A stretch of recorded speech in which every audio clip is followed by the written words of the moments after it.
तर प्रेम म्हणजे काय हा फारच अवघड प्रश्न तुम्ही विचारलाय, पण तरीही मी थोडक्यात उत्तर द्यायचा प्रयत्न करतो. प्रेम हा जो शब्द आहे त्याच्या पोटात इतके वेगवेगळे अर्थ दडलेले आहेत की त्यापैकी कुठल्या अर्थाने आपण तो वापरतोय हे आपल्याला स्पष्ट होत नाही. आणि ते जर एकाच्या मनात एक असलं आणि दुसऱ्याच्या मनात दुसरं असलं तर त्याचा फार गोंधळ होतो किंवा आपल्याशीच गोंधळ होतो. त्याच्यामुळे प्रेम ही जी संकल्पना आहे ती एक गाठोडेवादा संकल्पना आहे. त्याच्यामध्ये एकजिन्सी असं काही नाहीये. अनेक निर्णया भावना या त्याच्यात बसवलेल्या आहेत आणि मग त्या भावना वेगवेगळ्या कोणत्या आहेत हे आपल्याला स्पष्ट पाहिजे. त्याच्यात 3 प्रकारच्या भावना आहेत. एक म्हणजे विशेष आकर्षण, एखाद्या व्यक्तीविषयी विशेष आकर्षण. दुसरं म्हणजे एखाद्या व्यक्तीविषयी विशेष आस्था. आणि तिसरं म्हणजे एखाद्या व्यक्तीशी विशेष निष्ठा. तर ह्या 3 वेगळ्या गोष्टी आहेत. म्हणजे आकर्षण वेगळं आणि आस्था वेगळी. हे बऱ्याचदा लक्षात घेतलं जात नाही. आता आकर्षण ही सुद्धा अनेक प्रकारची आहेत. पहिल्या प्रकारचं आकर्षण म्हणजे जे सहजच वाटून जातं ते, ज्याला आपण क्लिक होणे म्हणतो, क्रश होणे म्हणतो, फॅसिनेशन म्हणतो. म्हणजे विशिष्ट व्यक्तीच्या बाबतीत अडकल्यासारखं होतं. अशा प्रकारचा जो रिस्पॉन्स असतो तो असतो. सेक्शुअल अपील हा पण महत्वाचाच भाग असतो, पण त्याच्यामध्ये असं नसतं की ते अपील म्हणजे स्टँडर्ड सौंदर्य असलं पाहिजे असं नसतं. तर रिस्पॉन्स ही जी गोष्ट आहे ती जाणवल्यामुळे ते अपील जाणवत असतं. त्याच्यामुळे रिस्पॉन्स विषयीचं आकर्षण असतं, व्यक्तीविषयीचं असतं.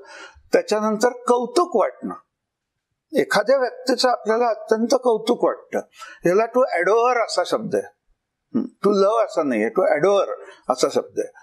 पण ते एक महत्वाचं म्हणजे आकर्षण असतं. कौतुक वाटणं हे आदर वाटू शकतो अशा प्रकारे. आणि दुसरं महत्वाचं म्हणजे एखादी व्यक्ती आपल्याला प्राप्य आहे, म्हणजे इथं काहीतरी जमू शकेल अशी आशा असणं हा सुद्धा एक आकर्षण वाटण्याचा महत्वाचा घटक असतो. पण ही झाली आकर्षणं. आकर्षणं असतात, पण प्रेमाची खरी कसोटी ही आस्थेमध्ये आहे.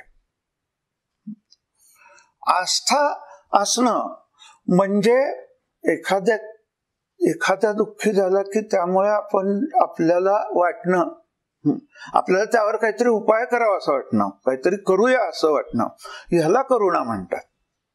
म्हणजे नुसतं दुःखाने दुःखी होणं नव्हे, काहीतरी करूया असं वाटणं ह्याला करुणा म्हणतात. तसंच एखाद्याचं हित होतंय किंवा एखाद्याचं भलं होतंय किंवा एखाद्याला सुख मिळतंय हे पाहून आपल्याला आनंद होणं हे फार मोठं वरदान आहे. म्हणजे इतरांच्या आनंदाने आपल्याला आनंद होणं हे आपल्यासाठी सुद्धा फार मोठं वरदान आहे.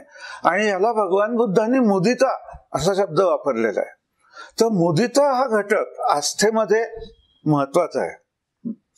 हितैषी म्हणजे एखाद्याचं हित पाहणं, म्हणजे तोंडावर स्तुती करणं नव्हे किंवा चांगलं म्हणणं नव्हे, तर अहिताचं होत असेल तर ते दुरुस्तीही सांगणं, याला हितैषी म्हणजे हितचिंतितो असं जे आपण म्हणतो ते हितैषिता असते.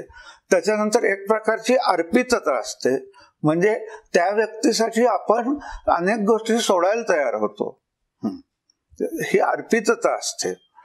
वात्सल्य असू शकतं, वात्सल्य असू शकतं आणि त्याचाच उलटा भाग म्हणजे आधार वाटू शकतो, म्हणजे रिव्हर्स वात्सल्य. तर करुणा, मुदिता, अर्पितता, वात्सल्य ह्या सगळ्या ज्या आहेत त्या आस्था आहेत. आणि प्रेम असणं ह्याच्यामध्ये आकर्षण असणं हे आवश्यक आहे, पण पुरेसं नाही. आस्था असण्यामुळे प्रेमाला खरा अर्थ प्राप्त होतो. हे लक्षात ठेवलं पाहिजे. आता तिसरा मुद्दा जो आहे निष्ठा, तो मात्र गोचीदार आहे.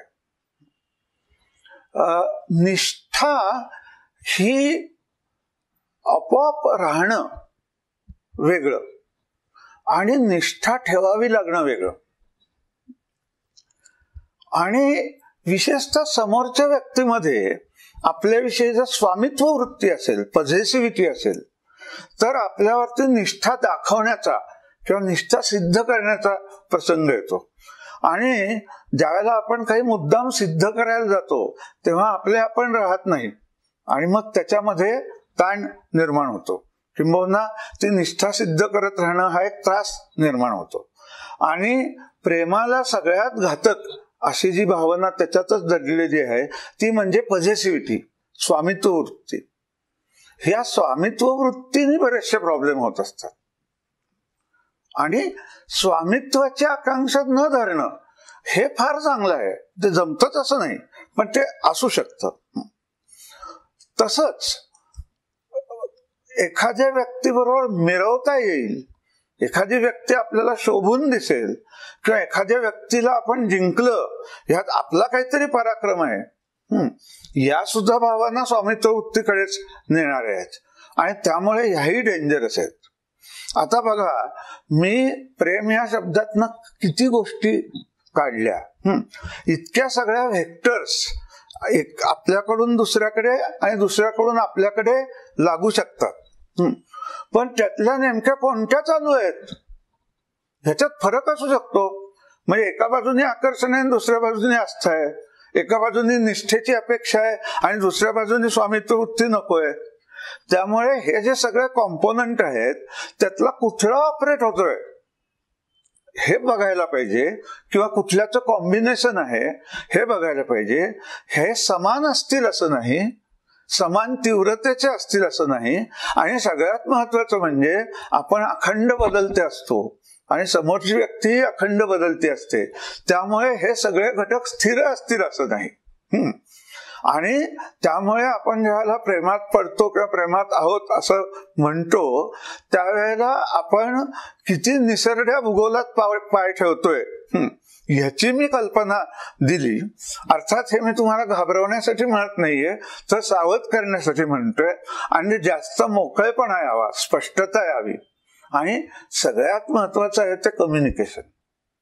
कम्युनिकेशन मध्ये सहजता येणं, ह्याच्यात जी जवळीक असते ती जवळीक म्हणजे सेक्शुअल अपील नसतं, त्याला इंटिमसी असं म्हणतात. आणि ती कशी निर्माण होईल यासाठी हे सगळे घटक कसे कार्य करतायत आणि त्यामुळे कुठे गोची होते याचं आपल्याला डायग्नोसिस करता आलं पाहिजे. असं झालं तर आपण त्या क्षेत्रामध्ये चांगल्या तऱ्हेने राहू शकतो.